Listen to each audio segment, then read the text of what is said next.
today we are talking about meal planning and meal prep, and specifically just some strategies to kind of either get you started if it's something that you have never really done before. Maybe you've always kind of thought, I should try meal planning, or I should try prepping, some foods in advance, but you haven't really gotten into it. Or maybe it's something that you do already do every week, but you don't really have like a solid plan for how to do it. You're not really consistent with it, or you just want some tips to make it easier, right? Maybe it feels kind of like a chore or a burden and something that you dread doing. And meal planning and meal prep are both strategies that are intended to help you, not to add more stress or make your life more complicated. So if that's how you feel about it, then definitely hang around with me, so I can give you some tips and strategies for how to eliminate some of that stress, and actually really use meal planning and prep to your advantage. So speaking of the advantages, right, there's a lot of different benefits of meal planning and meal prep.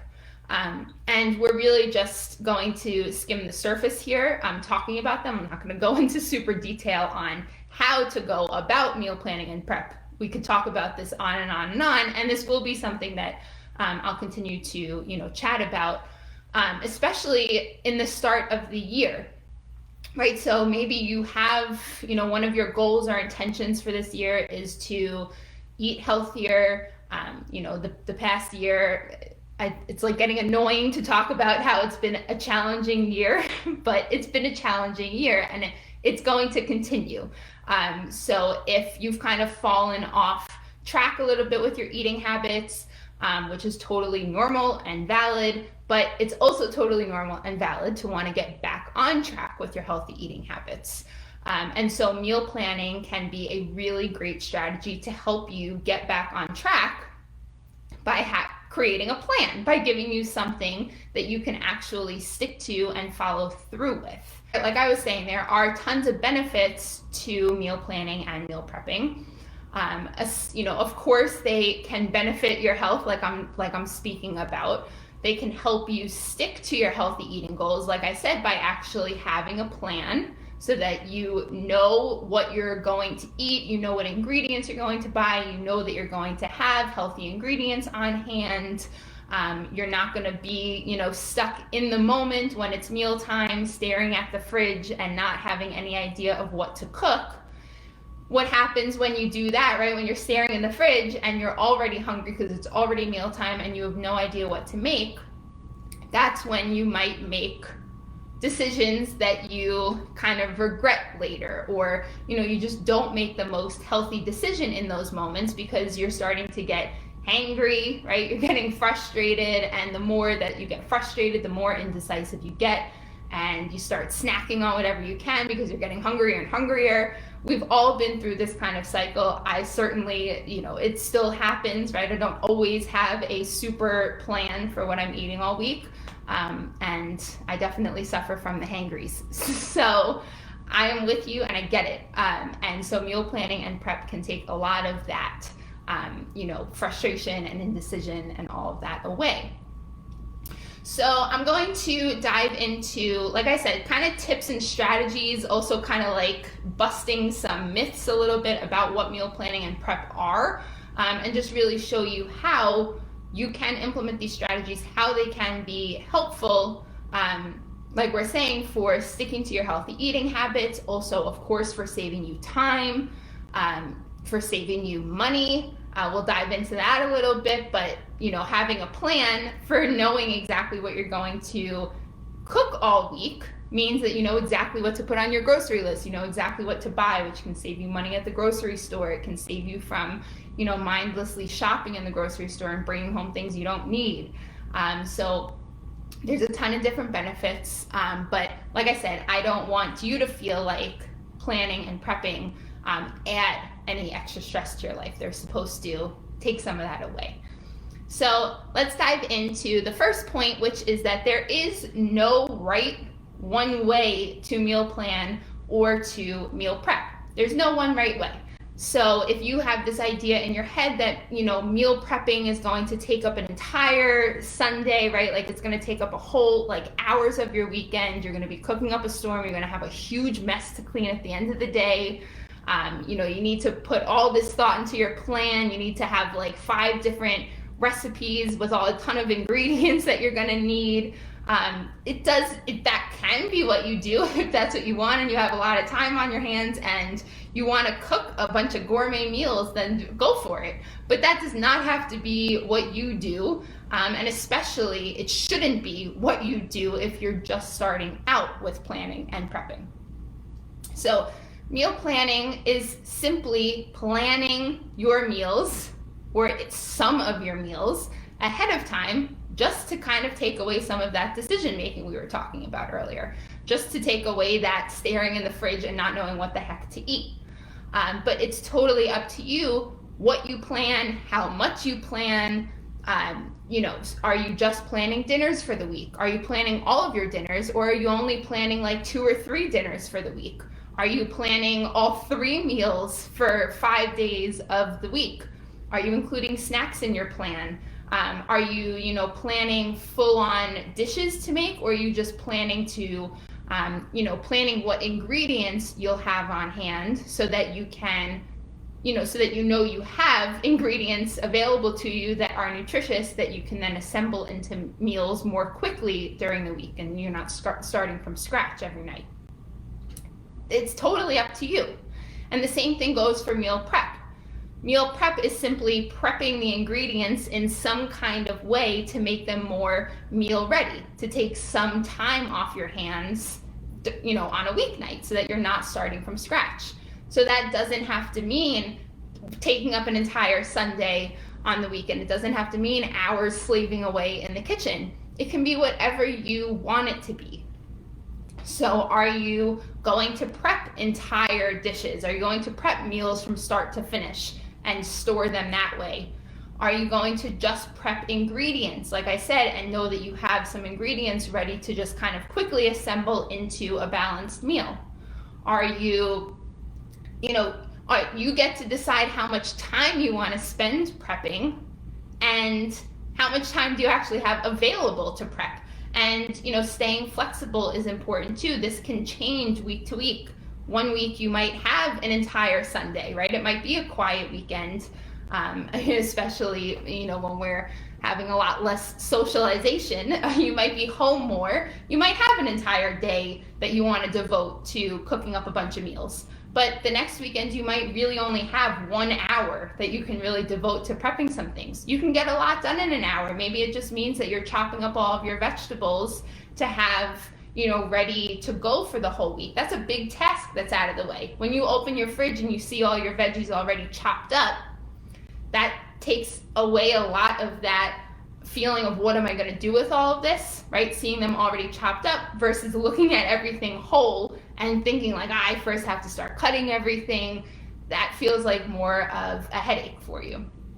So it's just taking away some of that work that you don't have to do during the week. And that's totally up to you what that is, what's going to give you the most benefit in your life, right? You might have more time during the week. I don't have kids at home, so the weeknights are definitely not as stressful for me as they are for somebody who has children at home. So, taking your lifestyle into account. How much time do you want to be alleviated during the week? And how much time do you want to spend on a weekend? It's usually a weekend that you're going to be prepping some food. So taking away that, idea of what you think meal planning and prep has to be or should be, and just realizing that it's totally flexible and it's totally up to you and there's no one right way to do it. All right, so strategy number 2, kind of tying into this, is to be realistic with yourself. So especially if you are just starting with this, don't, set out to make all 3 meals a day and snacks for all 7 days of the week. That's almost impossible. Life happens, things come up, we just can't plan for all 7 days of the week and every single meal and every single snack. I've never done that that's a lot, right? Like, don't set out to do that. Be realistic with yourself.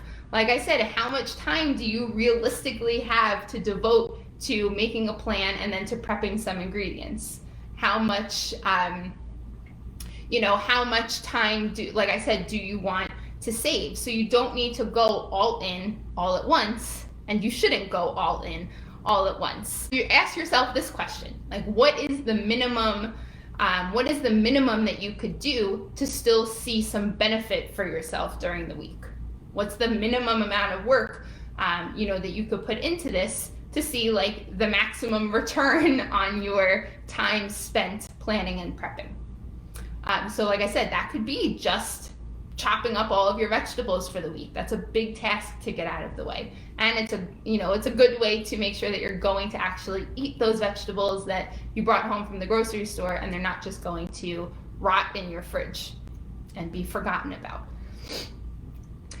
And so I've been talking about the new year and setting goals and things. I've been talking about that with my email subscribers, and I was talking about setting goals, but setting realistic goals, setting realistic expectations for ourselves, and setting what's called SMART goals. So SMART goals are specific, they're measurable, they're achievable, they're relevant or realistic, and they're timely. So rather than saying, I'm going to start meal planning, or I'm going to start meal prepping and just have this really generic goal, you want to set smaller goals that are achievable and realistic for you. And once you are able to achieve that goal consistently, right, over whatever time frame you've specified in your goal, once you're able to achieve that goal consistently, and it feels like something that you can continue doing, right? It's not, like I said, it's not adding more stress to your life. Then you're ready to set a new goal, right? So maybe you started with you're planning for, 3 dinners per week kind of thing, and then you can amp it up to, that you're going to add lunches in there or whatever it is. You get my gist. You just want to start smaller and work your way up rather than starting bigger. And setting this unrealistic expectation for yourself. And another point that I want to make there with being realistic is also that meal planning and meal prep doesn't mean that you have to make everything from scratch. It doesn't mean that everything has to be like fully homemade. There's nothing wrong with some convenience foods to help you get some home cooked meals on the table. Right? If that's your ultimate goal, is just to get a nutritious meal on the table, but that everyone still wants to eat, that everyone enjoys, there's nothing wrong with using some convenience foods to help move that along a little bit. And that's where, which is my next point, so I'll transition into that. That's where having a well-stocked pantry, just having your staple foods and your staple ingredients always on hand to help you create meals. You use those in your planning so that you're not always starting from scratch, so that you're not always having to buy every single ingredient at the store. Maybe you have most of the ingredients for something, but you want to add a little flavor. You want to add, maybe you need to make it more balanced in nutrients, so you need to add some healthy fats, and you have nuts and seeds in your pantry, so you're able to add some chopped nuts to something. I always have rice and canned beans and canned tomatoes and things like that, and so I know I can always rely on a pantry kind of meal, of rice and beans and a frozen vegetable, because I always have frozen vegetables in my freezer. So those kinds of things, having a well-stocked kitchen with your staple foods, your staple ingredients, is going to really help you along with being able to get a nutritious, balanced meal on the table. Even with a loose plan, right? So that's what I'm saying. It doesn't need to be a super specific, super detailed plan right off the bat. If you can loosely plan something and you know that you have these ingredients available to you in your home to, pull a meal, to pull a meal together, that takes a lot of stress off, and it alleviates some pressure of feeling like you need to plan every single meal for every night of the week. So that's important too. And I have a pantry essentials guide along with a kitchen essentials guide for all the tools and utensils and things like that I recommend. So if you don't have those guides and you would like them, you can put a little note in the comments here. I'll also I can drop the link in the comments as well to make sure that you can get that pantry essentials guide, and that will help guide you to what I recommend you always have on hand to be able to either create a balanced meal or to add on to a meal to make it more satisfying or to make it more balanced. Okay, so the next tip is to make a plan and actually write it down, put it somewhere. Having a bunch of meals, and I'm guilty of this sometimes because I'm always thinking about food. I'll be thinking about dishes that I can make, but I never actually write it down, and I go into the grocery store without a list, and I always regret that. I always regret being in the grocery store without a list and trying to remember the things that I thought about cooking. It does no good for you if it's just in your head. All those things that you're thinking about cooking, write it down. And this could even be a little bit fun, and it can be, because it starts to, the more that you do this process and the more that you start to plan, you start to get a little bit more creative. It helps you become more confident in the kitchen. It helps you become more confident at putting meals together, and you can, your creative juices kind of start flowing where you're thinking about different kinds of meals that you can eat. So it does become kind of fun. But like I said, it does no good just being ideas in your head. So write it all down. So you want to make a plan of what ingredients you're going to have on hand, what meals like I said, it can be loosely planned meals that you're going to make, but the goal is really that you don't have a meal pop up where you have no plan, right? And you end up in that hangry scenario that we talked about at the beginning. So even some things like your breakfast, you might not fully plan out your breakfast for every day of the week, but if you just know like 2 options for a breakfast that you will have available for yourself throughout the week, that alleviates that that pressure. So if you just know, like, okay, I'm going to have oatmeal a few days of the week and I'm going to have Greek yogurt a few days of the week, and then you can do whatever you want with those, add whatever you want onto your oatmeal and your yogurt, but at least you have planned that those are the 2 breakfasts that you're going to alternate all week, so to make sure you have those ingredients on hand, if that makes sense. So it can just be a loose plan, but you just want to make sure that you have some sort of loose plan, so you don't end up with a totally unplanned meal. So you have your ingredient list, you have your loosely planned meals, you have, then you want to make your shopping list, and then when it comes to the prepping, you want to make a prep list. So you don't just want to jump into the kitchen and just start like, okay, now what? And that's what's gonna lead to a very disorganized, chaotic, stressful cooking experience, and that's not what we want, because that's gonna make you never want to do it again. And that's, kind of something that deters people from cooking in the first place, is because they go in, without a plan, and it feels like a very chaotic and stressful experience. So even though a plan might not sound super exciting, it's going to make the whole experience better for you, I promise. So you want to have a plan. You want to know, of all these things that you just brought home, what can be prepped? How are you going to prep it? How long does it take to cook?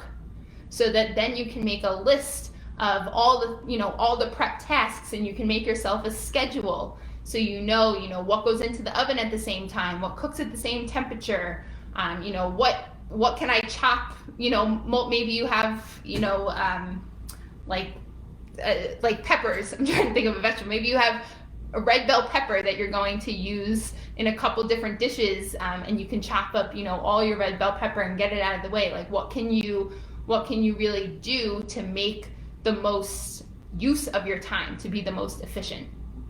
And this is something that really is going to come with more practice. That's how you're going to learn more about these things, right? You can see how basic cooking skills and more experience in the kitchen is going to give you that confidence to really be able to do this more efficiently. And that's when you can expand, how, you can grow your goals, and you can expand how many meals you're planning, how, detailed are your meals, how much are you prepping, and how detailed is your, prep list, how organized are you. That will all get better the more that you do it. And so I have a weekly meal planning template. I have it here. And it includes all of these things I'm talking about. So there's an ingredient list, there's the template to fill in your meals. I give you a grocery list to kind of guide you how to make a grocery list. And then I guide you through how to make a prep list as well. So everything that I'm talking about with writing it all down is in this template. It's important, like I said, to just get it out of your head and write it down and put it somewhere.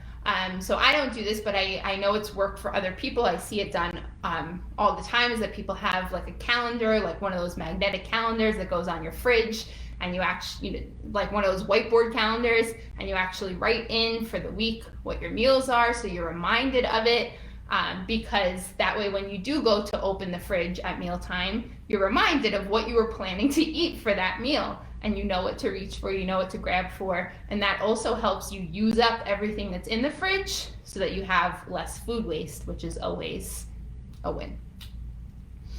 Okay, and the last tip that I want to share with you is to know the why behind why you are doing this. Your why, your reason for meal planning and for meal prepping. And that's going to look different for everybody. Your goals are different than somebody else's goals. So those different kinds of benefits that we were talking about, the different benefits that meal planning and prep can provide, those, that's like what your that could be what your goals are, right? So your goals for meal planning and prep might be more health focused, and you want to get more into it in order to help support your healthy eating habits and your healthy eating goals. Maybe you just want to save more time during the week, and that's what it really is for you. Maybe it's that you want to save some money, you want to be more organized in the grocery store. And it could be a few different things, of course. But I want you to write that down also. Write down your why. And this is my advice for any goal that you set. You always want to remember why you set out to do this in the first place, because life happens and things are going to get hectic. There's going to be a week that you don't want to do any planning, that you just miss it. Whatever it is, things happen. So you always want to come back to that reason of why you're doing it, to remind yourself of why you should keep going, right? Why you should keep doing it. Because when you think about like that you have a super hectic week ahead and you're like, I don't want to prep today because I have a crazy week, I just want to relax today. And so you don't prep anything. Well, now you probably created more hecticness, I don't know what that word is, more hecticness for yourself during the week by not alleviating some of that on the weekend with prep. So if you can remember that the whole reason you're prepping in the first place is to save you time, especially during a hectic week, then that would probably give you a little oomph to get in the kitchen and at least spend an hour doing something to alleviate some of that stress. And that's why I say it's always important to remember too, that it doesn't have to be the same week to week. It's just doing enough planning or enough prep to help you that week, to give you the most benefit that week, whatever it is that you need to save you time, whatever it is. Again, whatever your why is, whatever your reason for doing it is. So that's all my tips and strategies. Always stay flexible, and just remember that there's no one right way to do it. Nothing's set in stone. And these strategies really are intended to help you not create more stress in your life.